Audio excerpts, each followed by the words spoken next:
evening and welcome to another episode of Life Lessons with the legend Bobby Lee Jordan, direct from the Shanty Road University studios on the main campus of Shanty Road University in beautiful Hartsville, South Carolina. I want to tell you a story this time. Now, pay attention. I'm going to have to kind of speed it up for our time allotment. Once upon a time, there was a man named Isaac. He lived on a farm. He lived at a farmhouse that his parents had left to him. And it was a small house, but it had a great big fireplace that kept the whole house warm. And every day, Isaac would get up and eat breakfast, go out in the fields and work all day, eat his lunch while he was out in the fields working, and come home in the evening, eat supper, and go to bed. The next morning, he would get up, eat breakfast, go to work in the fields, eat lunch in the fields, wave to his neighbors, come in, go eat supper, and go to bed. And he started having this dream. He dreamed that instead of going to work one morning, he hitched his horse to a wagon and he went across the fields, passed by his neighbors, waved at them, and they all thought, well, where's Isaac going? He's not going to work in the fields. He went on across the fields and he came to a big forest. This is in the dream now. He went through the forest and he thought, I should be back at home working.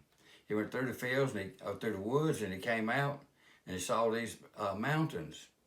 And he thought, I should go back home. But he continued on, and he went up and down and up and down, up and down all those hills until he came to a town. And he hitched his horse to the stake there at the town, and he walked into town and he saw this bridge.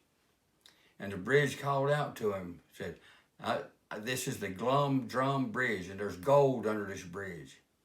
And then he would wake up, he'd think, oh, that was odd. He'd eat breakfast, go out in the field, work all day, eat lunch, come home, eat supper, go to bed, go to sleep, and again he would have that same dream. And this happened to him night after night.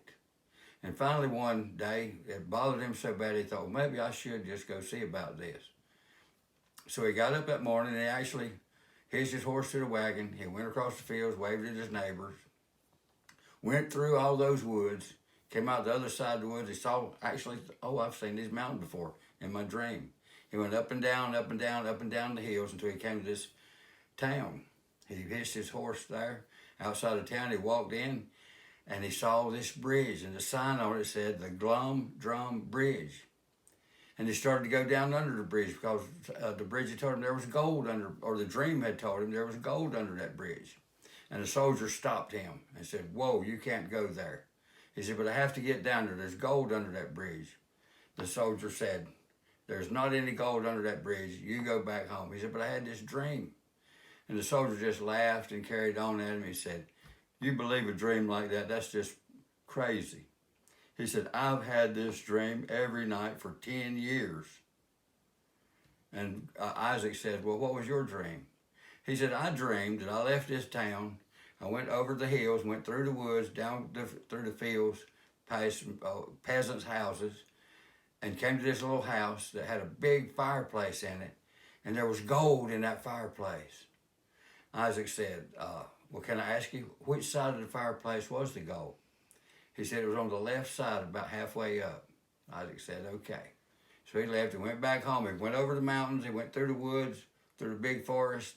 He went past his neighbor's house. He came back to his house, and he started digging on the left side of his fireplace, the chimney. And he found bags and bags of gold. And so he took 2 pieces of gold, 1 piece out of each bag, and he put them in an envelope, and he wrote a note to send back to that soldier that had told him about his dream. And the note said, you should always follow your dreams. So the point is, and I'll encourage you, that's a long story to tell you, to follow your dreams. Now I have to say that I have not always followed my dreams. If I had, I would have been the center fielder for the New York Yankees when I was a young man. The only problem was I couldn't see and I couldn't catch. I couldn't hit a ball because I couldn't see it. And I couldn't catch a baseball hit way out there like that. I just didn't have the skills. That was my dream, but it didn't come true. Before that, I had another dream. I was going to be a cowboy with Gene Autry, Roy Rogers, Wild Bill Hickok, all of those. Great old cowboy movies and shows that we used to watch on TV when I was a child. So, the dream, if you got a dream and you can follow it, have a goal, then pursue that. And what I found out is instead of having these big dreams about being an NFL quarterback or something like that, maybe you should just set a goal for the next year or the next month. It wouldn't hurt to have a goal to accomplish something next week. Those are things that we can reach and attain. But have a dream. And don't let anybody tell you you shouldn't dream. You shouldn't have a goal. You shouldn't plan. You shouldn't seek something better. Always follow your dreams. Any questions? No questions? Good. Be kind to one another. Love one another. And for goodness sake, act like you got some sense.